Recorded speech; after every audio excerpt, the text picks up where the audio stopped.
We purchased this building in 2023, and the building is unique because it is a historically designated building and it has a statement of significance. So the project was unique because you are dealing with a multitude of different stakeholders. So you have the federal government and the Historical Resources Department, and there's a set of guidelines when you're renovating a historical building.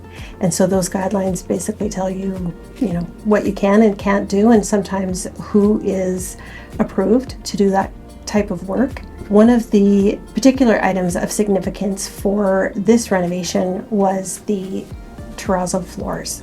Beautiful terrazzo floors, original from when the building was built in 1950, and those had to be retained and protected and integrated into the project. So this is a 75-year-old building. Codes were different back then, and over those years there had been several renovations done, but there was code issues that we had to deal with. One of them was applying intumescent paint to any exposed wood.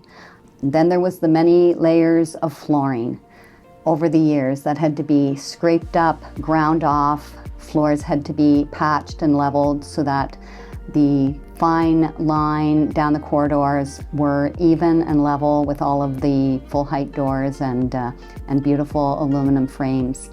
Prior to the renovation, it was quite an open floor plan. So you had 10,000 square feet that was really kind of designed for more cubicle work, so that we went from 9 offices to a highly dense, efficient 54 offices of varying sizes, along with meeting rooms and a kitchen redesign, and just really reworked the space to what IWG wanted it to be.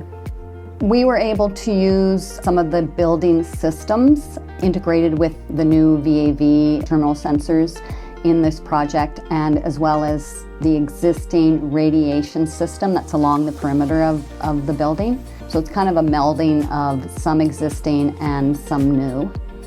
I was just thrilled with how we managed all those unexpected challenges that came up, and I mean, credit where credit is due. The Shunda team is amazing, but Sherry was just a phenomenal project manager in leading the trades. We were just really thrilled with how it turned out. Just want to thank all the sub-trades that worked on this. We really were a team. We had great trades on it. It made the whole process enjoyable. Very grateful to have worked on this project. Very proud of it.